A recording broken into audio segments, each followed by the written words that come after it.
Hey guys, today I'm going to be talking about some recent television shows that I finished up.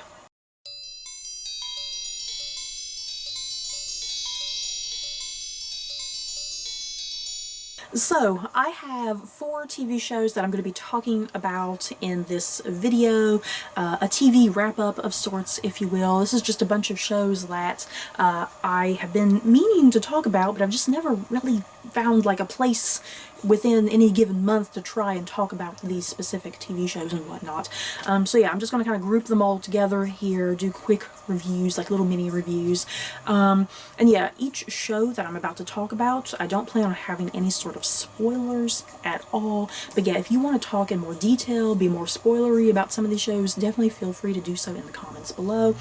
And yeah, if there's like one particular show you're not interested at all in at all, off to the side I am going to have like a picture of like the poster or whatever, so as you're kind of scrolling through the videos, whenever you see the poster change, if that show interests you, then you can stop and watch from there, I guess. So yeah, let's get going, you guys. So first up, the show that I'm going to be talking about, let me see if I can get the title. You guys, I gotta kind of think about the title. It is the woman in the house across the street from the girl in the window. Hopefully I got that back. Hopefully I don't watch this video back and I just completely screwed up the title. If you can't tell from that title, this show is meant to be a comedy. Now, whether or not you go into this show understanding it's a comedy, I mean, that's kind of going to be up to you. I read a lot of reviews about this show that were very mixed, because there were the reviewers who completely understood that this show was meant to be a comedy. It was meant to be a parody of kind of the mystery thriller genre. You know, movies or books that have titles like this, like The Woman in the Something, The Girl in the Something. And they have like those type of titles and whatnot. So there were definitely the reviewers who completely understood this was a parody. It was playing with the tropes of that particular genre. But then there were other reviewers who just completely missed the point, which was very interesting. It was very interesting to kind of see those reviews. There were definitely the reviewers who kind of just missed the point of the show and didn't even realize it was meant to be a comedy. So yes, this show is definitely meant to be a comedy. It's meant to be a parody, poking fun at the various different tropes in this type of genre. Where you have a young woman or a middle-aged woman who has some sort of either an alcoholic problem or a drug problem, just some sort of addiction, and she sees something outside of her window, something she shouldn't be seeing that she's spying on. And it is kind of this whole thing of, because of her alcohol abuse or her drug abuse or whatever the addiction is, whatever her issue, whatever her phobia, she sees a crime happen, which is, and most often in books or movies like this, it's usually a murder of some sort.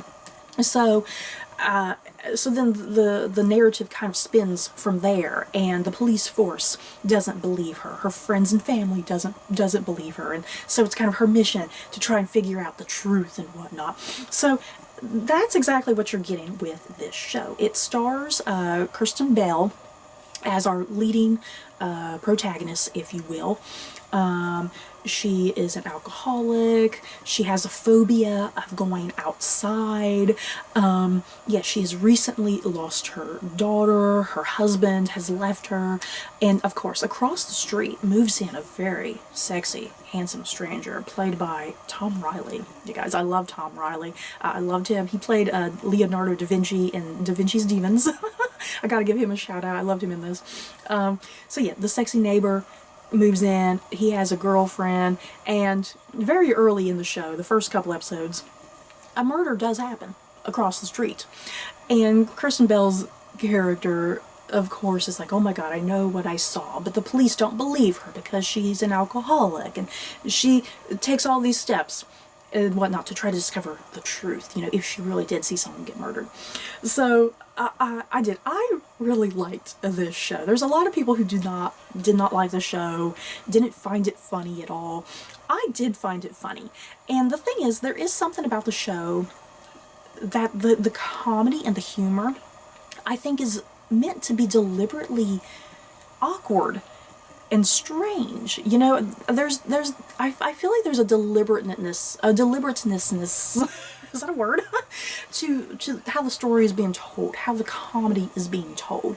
And there is something about it that is just really strangely awkward, and you can't quite put your finger on it. But despite some of that awkwardness, I still found it highly amusing, and I definitely did find it comedic, because I have read books like this. I have watched movies and other television shows like this. So I understood fully what was being poked fun at, the tropes that were being poked fun at and whatnot. So yeah, I went into the show really fully liking it and getting a lot out of it, I think. And the way the season ends, it is only 8 episodes. Everything is wrapped up in 8 episodes. The way the season does end, it almost does kind of leave you like, okay, is there a possibility of another season? Not this same story, because the story that's told in this particular season is wrapped up. But yeah, just continue with Kristen Bell as a character and whatnot. She kind of gets herself into some other perilous thing, literally in the final episode. So I am curious if we're going to get a second season at all, kind of poking fun with kind of other tropes within this genre and whatnot, especially like Ruth Ware, because the way the cliffhanger of this season, because I think you can kind of view it as a cliffhanger, I feel like the cliffhanger is almost poking fun at like author Ruth Ware, especially like her book The Girl in Cabin 10. If you've read The Girl in Cabin 10, I think you'll kind of get what I'm going for there with what season 2 might possibly be exploring. So I'm kind of hoping we get another season. But yeah, for the most part, I liked this season, all 8 episodes, and they're only 30 minutes, you guys. They're short, quick episodes, and I don't think it ever feels overly lengthy or anything. I think all 8 episodes they kind of get through the story in whatever manner they need to, and it's over and done with. 30-minute episodes, 30-minute increments or whatnot. But yeah, did anybody else happen to watch this? It was on Netflix. I just didn't really hear too many people talking about it. I'm just very curious how other people viewed the show, whether or not you were in on the comedy, or if the comedy just kind of totally flew over your head. I'm very, very interested. So yeah, I definitely recommend the woman, right? The woman in the house across the street from the girl in the window. Is that what the title's called? Oh Lord, I'm trying not to look at the title because I think I got it right. Next up, I'm going to be talking about Around the World in 80 Days. This stars David Tennant, and this is a show that actually aired in the UK back, I think, in the fall of 2021, but here in America, we just got it on PBS back in January. Around the World in 80 Days, based off of the classic book by Jules Verne. And yeah, what the story is about, it follows David Tennant's character, who makes a bet with a colleague, because David Tennant's character is like, hey, I think I can get around the world in 80 days. A concept unheard of. And yeah, this is a period piece. It is historical fiction. Takes place in like the late 1800s, you know, the Victorian era and whatnot. So yeah, to travel the world in 80 days, especially at that time period, was almost kind of considered like, oh wow, it can't be done, you know. So I have never read the original Jules Verne book. I've never read it. I've never even seen any sort of adaptation of the book either. So a lot of what was going on in the show was just absolutely brand new to me. I had no idea, you know. I felt that sense of urgency, like, oh my god, is David Tennant going to make it around the world in 80 days? You know, is he going to do it or is he going to fail? So I definitely didn't know, you know. I definitely didn't know what the outcome was going to be. So that was part of the fun. And yeah, this is definitely I think a really great reimagining of the novel, kind of from what I know about the novel. it's definitely a big character study. There's David Tennant's character, and then he's also joined by a man named Parspatu and a young woman named Abigail. And it's really a big character study, a character journey with these three unlikely characters who really have nothing in common. Their backgrounds aren't even really the same. And they do, for the most part, they do a lot of bickering and whatnot, but that's kind of the fun of this journey, these 80 days, is the three of them really developing a close bond and attachment and genuine friendship and getting over obstacles together, overcoming just issues that pop up in their way. And like I said, they all come from kind of various different worlds and backgrounds. And it's the three of them, learning to understand each other, seeing how that other person lives, what type of issues they have to face. And in regards to like David Tennant's character, this whole show, it's more than just the journey, of the 80 days trying to get around the world. It's more than that.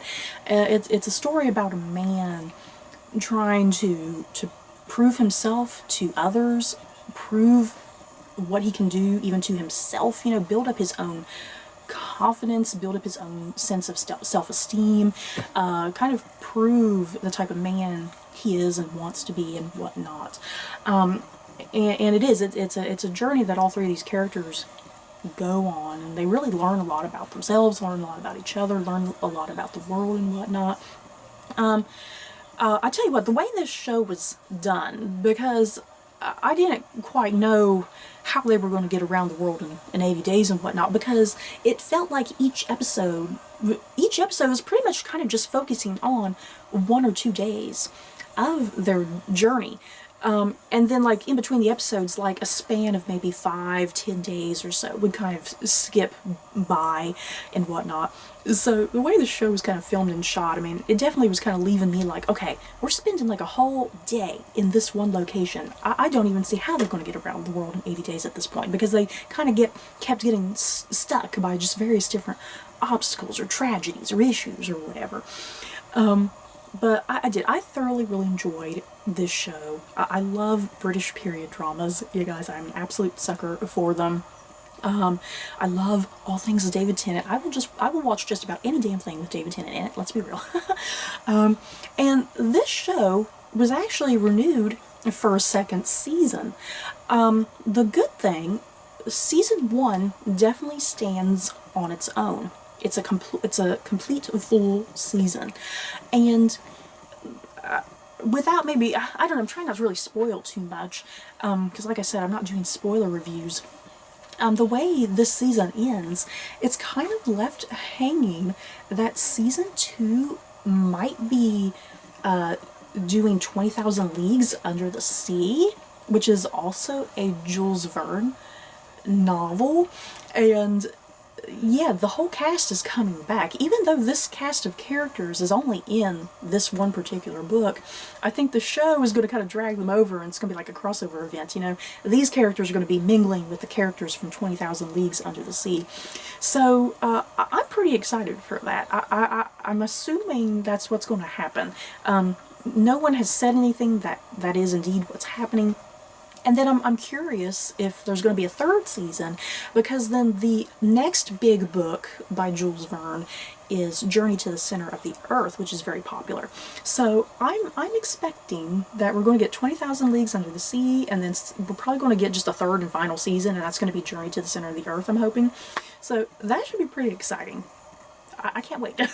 But yeah, has anyone else seen Around the World in 80 Days? Did you like it? Did you not? It's okay if you didn't like it.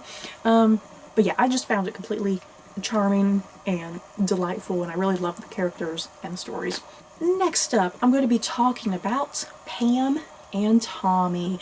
This is a show that was on Hulu, and it takes place in like the mid 1990s, and it follows Pamela Anderson and Tommy Lee and their relationship, very hasty marriage. I think they only knew each other for like a couple days, they got married just out of nowhere. And then, if you were around back in the 90s, a very scandalous sex tape was released. Got all over the media and all over the internet, which was kind of just emerging at that time period and whatnot, coming into more and more houses. I really liked Pam and Tommy, you guys. The first, I think the first, it's only 8 episodes, but I feel like the first half of the season is gonna kind of be a little hit or miss with viewers, because I did kind of struggle with the first 3 or 4 episodes, but after that, like the last half of the season, I thoroughly freaking loved the last half of the season, but I did struggle with that first half. And it was primarily just kind of the writing and the humor and comedy. Because Seth Rogen is also in the TV show. He plays the guy who like releases the sex tape or whatnot. So the type of humor in this show is very much like Seth Rogen's type of humor, and I'm just not really into that type of humor, to be quite honest. So I did initially really struggle through the first half of the season, because the first half of the season is the most humorous and comedic, and things do get a little bit more serious, quite a bit more serious in the second half. But yeah, as far as casting, like I said, Seth Rogen's in it, playing the guy who releases the sex tape. And then playing Pam Anderson is Lily James, and playing Tommy Lee is Sebastian Stan. And I remember when this casting was first announced, when some of the first pictures started coming out, I mean, it was bizarre. It's like, I love Lily James and Sebastian Stan, but I was sitting there kind of thinking, that is just such a weird casting choice. But once the pictures started coming out, and then, yeah, once I started watching the show, the casting choices actually worked for me, and they, weirdly enough, look like Pamela and Tommy. And yeah, and that's really why I watch this show, because in some ways this is not really the type of show I would normally watch, but because of Lily James and Sebastian Stan, I mean, that was really the big draw and appeal for me, why I wanted to give this show a chance. And I'm glad I ended up giving it a chance, because I did really end up liking this show. And the big thing too, when this show was announced, a lot of people were kind of questioning, okay, why are we getting this show? You know, Tommy Lee and Pamela Anderson, you know, it's not like they're big, huge celebrities now. It's not like this was like a life-altering world event, you know. So what was the point of this show? You know, why was it being made? And I think the show does have some interesting things to say, because like I said, this is a show about the sex tape of Pamela and Tommy Lee being released. And as I also said, this is also a time period right here in the mid-90s when the internet is really starting to be up and coming and really starting to get into more and more people's household. People really discovering the beauties and the tragedies of the internet and whatnot. So I think this show is doing a couple different things. First up, it's showcasing the internet, first of all. As soon as we get new and interesting technology, instead of doing good things with technology, we end up just doing shitty things with technology, because the internet is brand new, and what's one of the first things that happens on the internet? People get hold of a sex tape and start uploading a sex tape. So I love just kind of the commentary on the early rise of the internet. Just the power of the internet just kind of held instantly from the get-go.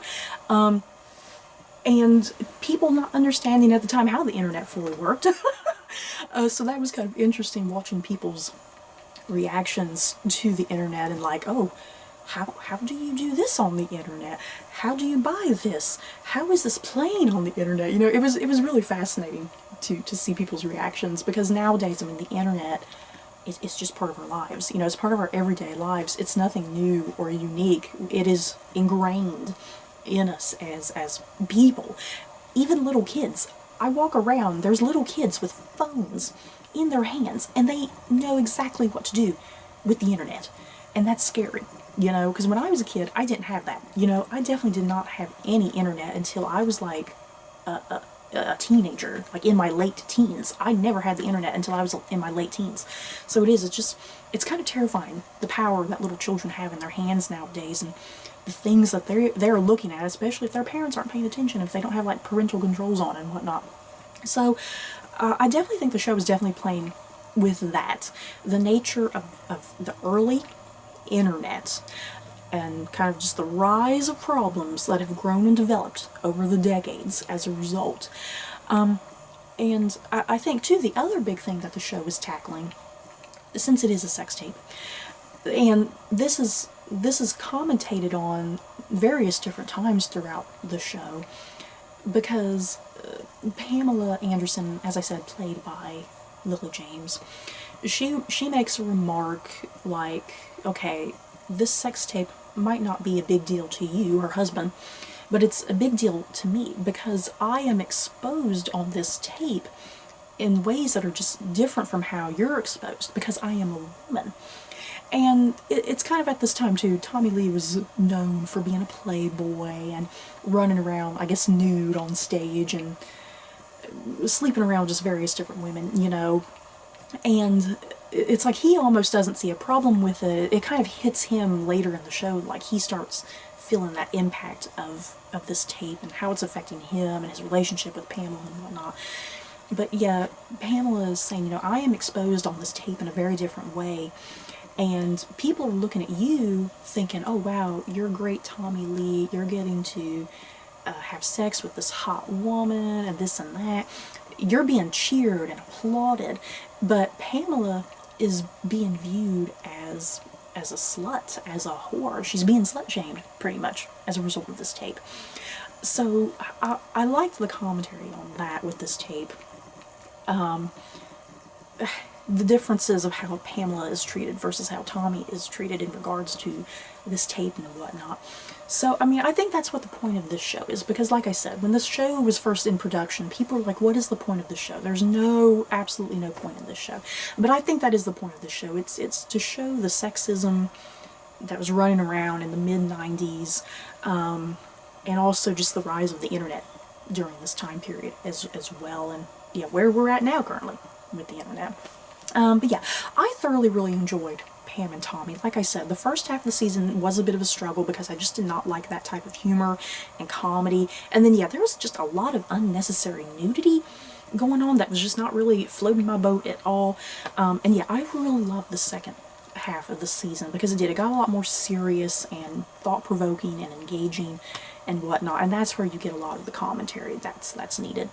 But yeah, I'm very curious, did anybody else watch Pam and Tommy, and what did you think? How did you feel about the casting of Lily James and Sebastian Stan? Because seriously, they look just like them. After I went back and was looking at photos and stuff, I was like, okay, they look just like them. But yeah, I like the show. How did you guys feel about it? And the last show that I'm going to be talking about is season 5, the final season of The Last Kingdom. Whew, The Last Kingdom. I feel like The Last Kingdom is one of those shows that not enough people watch, but the people who do watch it thoroughly love it and highly recommend it. The Last Kingdom is a show that from start to finish, I think is pretty much perfection, and you can't say that about most shows. There's a lot of shows that start off good, but then they end bad, or there's shows that don't start very well, but they end really good. And I think The Last Kingdom is one of those rare shows that is just sheer perfection from start to finish. If you don't know what The Last Kingdom is about, it takes place in like, is it the 10th century? The 9th? I think some of it takes place in the 9th century, and then some of it kind of goes into the 10th century, because I think that's how the books are by Bernard Cornwell. Somewhere around there, the 9th and 10th century of like early England, where you have like the Anglo-Saxon kings, and you have like the Viking raiders coming over and whatnot. And yeah, the whole show is about a young man named Uhtred, and he is actually born a Saxon, but some Vikings like raid his ancestral castle, and he's like taken as like a bit of a hostage, I guess, and he ends up being raised as a Dane, and he has kind of this dualness where he's half pagan but also half Christian, if you will. So yeah, that's the entirety of the show, focusing on Uhtred and his journey and how he kind of rises in status and whatnot, and get his conflicts with being a Dane and a Christian and whatnot. So yeah, we have the final season, which aired recently on Netflix, and it is not the complete final bit of the show we're getting, because there is going to be a movie coming out sometime in the future that's really going to just kind of finalize everything. So I definitely can't wait for the movie. You know, kind of makes me feel better, like, okay, this is not the complete end. We're getting a little bit more with these characters. But oh wow, you guys, this final season was so epic. It was so good. Did I cry? Hell yes. I think I cried at just about every episode. Something always happened that made me cry. And yeah, this final season, since it is the final season, you are losing characters left and right. Good characters, bad characters, whatever. Everybody's just kind of getting killed off left and right and dying, and it was great. But yeah, this final season, I mean, every season has been like this, you know, the conflict between the Saxons and the Danes, but it really comes to a head in this final season, you know, where loyalties are tested, allegiances are tested, and people really got to choose a side and choose where they truly belong and whatnot. And another big part of this season, because as I was kind of giving you in the quick recap, our main character Uhtred, he lost his ancestral home right from the get-go in episode 1. And so every single episode, every single season has been Uhtred's mission and journey, that his life goal, his destiny, because this whole show is all about destiny pretty much, and characters either believing in destiny or not believing in destiny. But Uhtred has always believed in his destiny to reclaim his ancestral home. He feels it is his duty and his life's purpose to reclaim his home, not for himself, but for his future generations and whatnot, what is rightfully theirs. So that's another big part of this season, is kind of this lead up to Uhtred. Is he going to finally reclaim his ancestral home? Because this is what we have been leading up to since the start of this entire five season journey and whatnot. So yeah, I thoroughly love this final season. I'm so glad, or not glad, I'm so sad rather. I'm so glad, I'm so sad that it came to an end, and I feel like I'm going to miss these characters so terribly. But like I said, we are getting a movie. I don't know if the movie is going to make me feel the same way as the show does, though, you know what I mean? I do have my concerns about the movie, because I'd much rather have another season than a movie. And I think this final season had a nice, satisfying, proper conclusion. Everybody kind of ended where I wanted them to end, or where I was expecting them to end and whatnot. And yeah, this show is just so wonderfully researched and put together. The action sequences, the battle sequences, fight sequences, just so incredibly well choreographed.